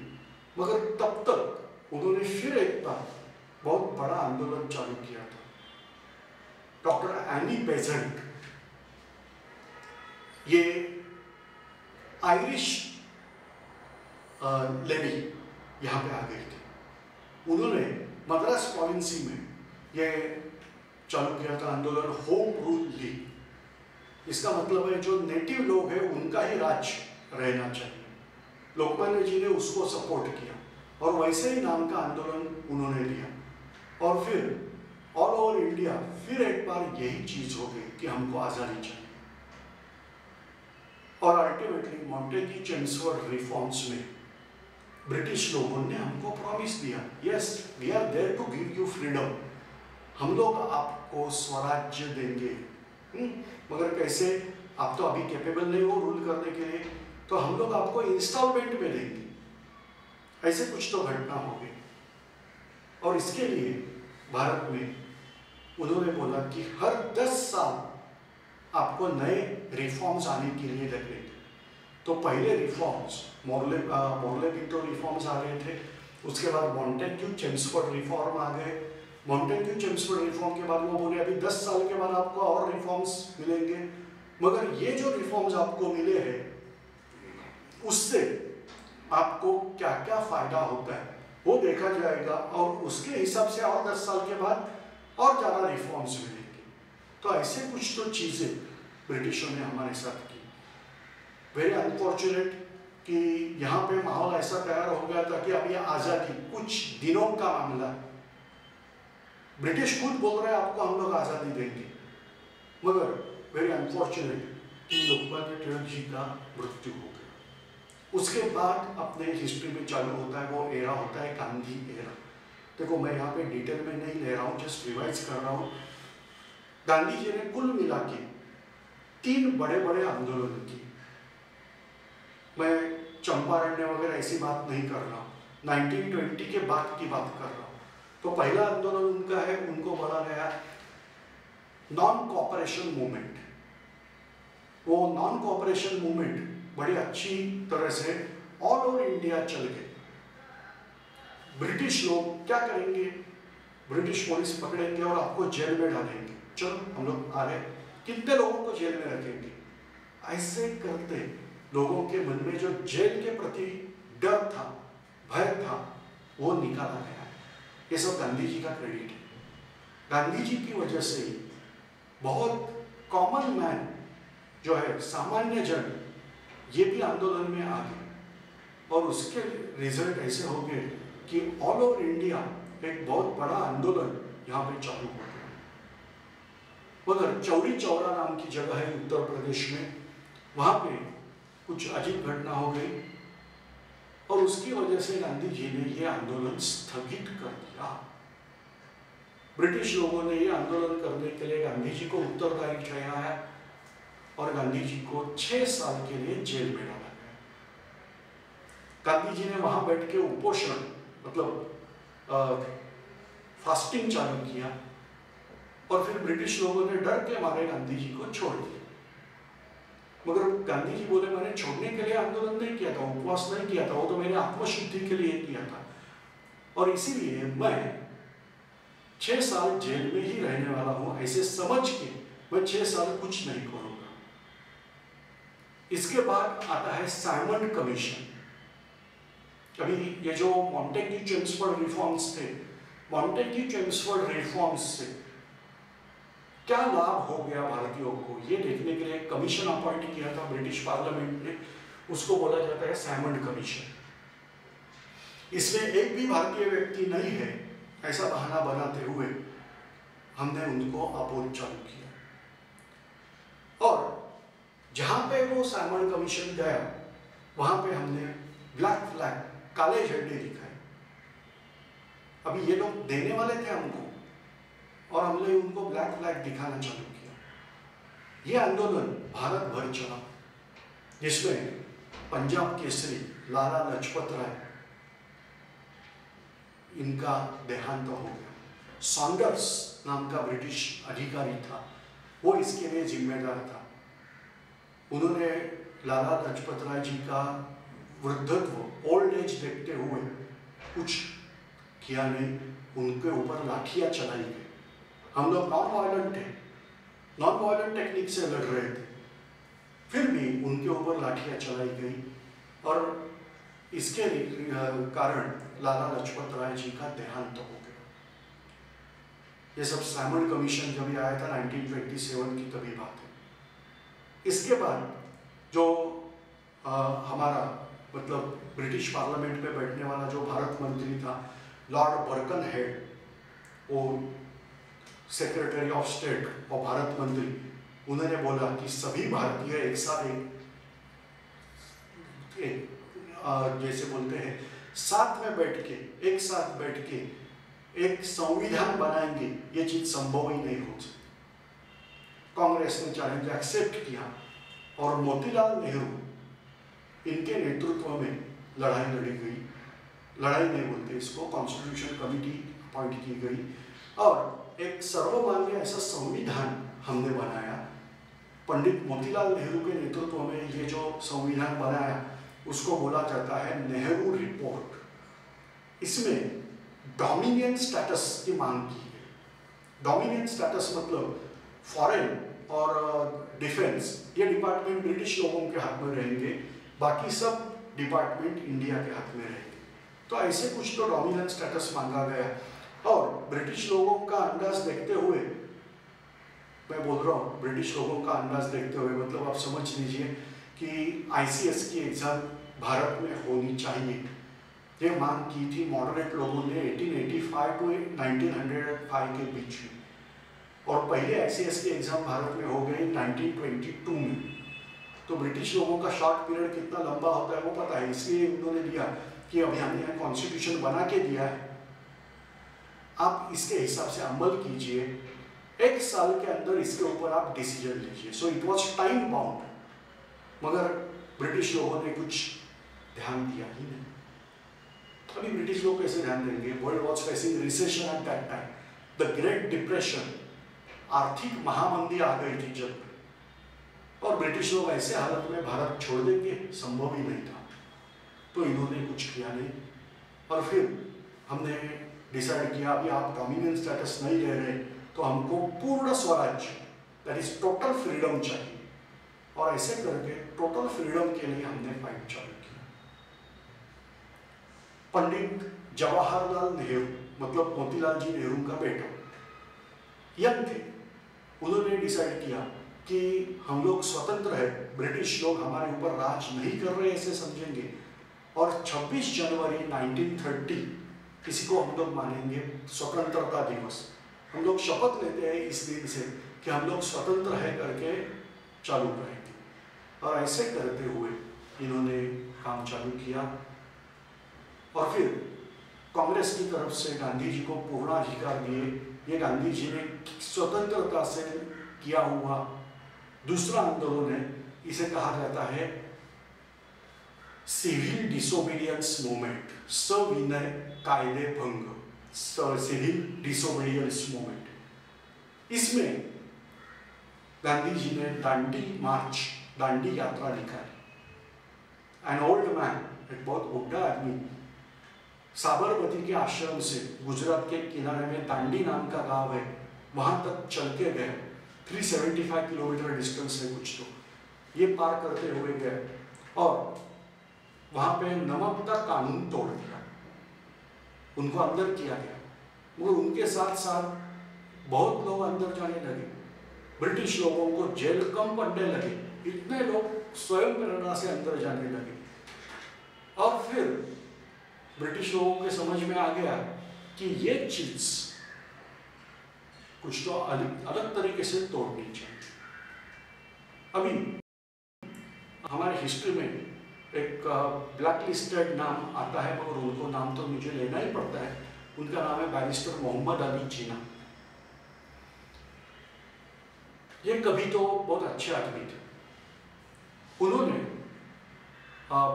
पंडित मोतीलाल नेहरू, बैरिस्टर चित्तरंजन दास, NC केळकर, इनके साथ मिलके ब्रिटिश लोगों को एक एप्लीकेशन दिया था कि भारत की जो समस्या है वो सॉल्व करने के लिए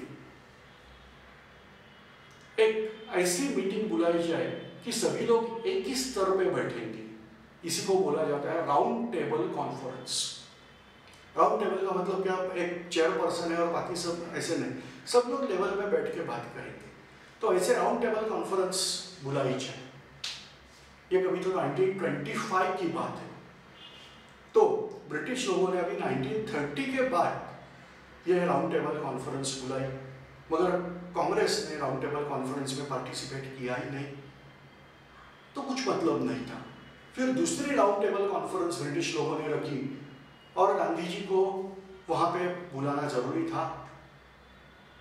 तो भारत के वाइसरॉय लॉर्ड आयरविन और गांधी जी, इनके बीच में पैक्ट हो गया, that is called as Gandhi Irwin pact. Gandhi ji viceroy house में गए और वाइसरॉय हाउस में बैठ के ये पैक्ट हो गया। इसमें ऐसा डिसाइड किया गया कि जब तक गांधी जी इंग्लैंड जाके राउंड टेबल कॉन्फ्रेंस में पार्टिसिपेट करके वापस नहीं आते, तब तक ये जो आंदोलन आपका चल रहा है वो स्थगित किया जाए। ये स्थगित का मतलब क्या? पॉज, आप रोको मत, पॉज करो। अगर आपके हिसाब से सब कुछ हो गया तो सवाल ही नहीं हो गया तो फिर से स्टार्ट करो, that is called as pause. अभी तब तक ये कारण जिनको जेल में भेजा गया है उन्हीं सभी लोगों को हम लोग रिहा कर देंगे, छोड़ देंगे, और ऐसे करके ये सब लोगों को आज़ादी मिल गई जो जेल में जाके बैठे थे। अभी इसी दौरान भगत सिंह, राजगुरु और सुखदेव, इनके ऊपर मुकदमा चला था, उनको फांसी की सजा दी गई थी, डिक्लेयर की थी। लोगों का मानना था कि गांधी जी अभी भारत के टॉप मोस्ट अथॉरिटी से मिलने जा रहे हैं, वाइसरॉय से मिलने जा रहे हैं, तो वाइसरॉय को बोल के गांधी जी इनकी सजा रुकवा सकते हैं। गांधी जी ने भी वाइसरॉय के साथ डिस्कशन किया, तो वाइसरॉय ने बोला कि ये तो मेरे हाथ की बात नहीं है, that is the part of system, और मैं ये सिस्टम में इंटरफियर नहीं कर सकता, आप मेरी मजबूरी समझ लीजिए। गांधी जी बोले हाँ मैं समझ सकता हूँ, मगर लोगों को समझ में आने के लिए मैं इतना तो डिक्लेयर कर सकता हूँ कि मैंने ये विषय आपके सामने रखा था। तो वाइसरॉय जी बोले हाँ आप बोल सकते हो, मगर उसके बाद ये भी बोलो कि वाइसरॉय इसके बारे में कुछ नहीं कर सकते। अभी बात ऐसी है कि गांधी आयरविन पैक्ट होते हुए अगर जेल में अंदर गए लोगों को बाहर निकाला जा सकता है, तो इनकी सजा कम से कम लाइफ टाइम इम्प्रिजनमेंट में परिवर्तित होने की जरूरी थी, मगर ऐसे कुछ हुआ नहीं। इसके लिए लोग बहुत बार गांधी जी को दोषी ठहराते हैं। बहुत सारे जो विद्वान हैं वो बोलते हैं कि गांधी जी के हाथ में होते हुए ये चीज़ हुई नहीं। एनीवे, मगर हिस्ट्री बोलेंगे तो ये सब डिबेटेबल टॉपिक आते ही रहते हैं। फिर गांधी जी इंग्लैंड गए, राउंड टेबल कॉन्फ्रेंस में पार्टिसिपेट किया, इंग्लैंड के राजा के साथ उनकी मुलाकात हो गई, मगर राउंड टेबल कॉन्फ्रेंस में कुछ डिसाइड हुआ ही नहीं। गांधी जी ने डिमांड की थी कि भारत को आज़ादी देनी जरूरी है, और इसीलिए एक बहुत अच्छी चीज़ ब्रिटिश लोग कर सकते हैं, पहले स्टार्ट कि हमको आज़ादी दे दो, बाद में देखेंगे, और ऐसे करके हुए ये सब चीज़ें फेल हो गई। इसी के बाद गांधी जी ने लाइफ में तीसरा आंदोलन किया, क्योंकि अभी दूसरा आंदोलन उन्होंने फिर से स्टार्ट करने की कोशिश की, मगर वो स्टार्ट हुआ ही नहीं। और 1932 में ये चीज़ हो गई थी। 35 में ब्रिटिश लोग अचानक सुधर गए। ऑल ऑफ सडन ब्रिटिश लोगों ने हमारे लिए नए रिफॉर्म्स लाए। इसमें हमारे हाथ में प्रोविंशियल गवर्नमेंट दे दिया, ये चीज हो गई। और ये ऐसे कैसे हो गया, क्यों हो गया? ऑल ऑफ सडन जो 1929 में बोल रहे थे कि सभी भारतीय लोग एक साथ आके मान्य, सबको मान्य होने वाला कॉन्स्टिट्यूशन बना ही नहीं सकते, 6 साल के अंदर उन्होंने भारत को बहुत अच्छी सुविधाएं दे दी। 1935 लॉ, अभी इसमें डोमिनियन स्टेटस ऑलमोस्ट ऑल मिला था, पूरा नहीं डोमिनियन स्टेटस, मगर बहुत अच्छा डोमिनियन स्टेटस 1935 में हमको मिला था। ये क्यों हो गया, कैसे हो गया, ये सब हम लोग बताएंगे आपको जो हमारे आगे वाले पेड वर्जन है उसमें। तो आज हम लोग इतना ही बस कर लेते हैं। आपको मेरी भाषा समझ में आ गई रहेगी, क्योंकि मैं शुद्ध हिंदी में वार्तालाप तो नहीं कर पाया, मगर जो मैं बात कर रहा हूँ वो आपको समझ में आ रही है, वो पॉइंट्स आपको समझ में आ रहे हैं और टॉपिक में इंटरेस्ट आ रहा है, तो मेरा पेड वर्जन सब्सक्राइब कीजिए। इसमें 10 घंटे में हम लोग पूरा नेशनल फ्रीडम स्ट्रगल रिवाइज करेंगे। Okay, not studying in detail, 10 घंटे के अंदर जितना हो सके उतना पार्ट, क्योंकि ये जो लेक्चर मैंने लिया है उसमें सब पार्ट तो बिल्कुल कवर हुए नहीं है। आर्म रिवोल्यूशनरिस्ट पार्ट बाकी है, इसके बाद वो जो नेहरू रिपोर्ट हुआ था उसमें क्या क्या हो गया, ऐसे बहुत सारी चीज़ें बाकी है। बैरिस्टर जिन्ना के बारे में बताना भी बहुत सारी चीज़ें का बाकी है, ऐसे पार्ट होते हैं। तो ये सब स्टेप बाय स्टेप हम लोग करेंगे। 10 घंटे में टोटल नेशनल फ्रीडम स्ट्रगल की हम लोग रिविजन करेंगे। सो थैंक्स फॉर लिसनिंग, धन्यवाद।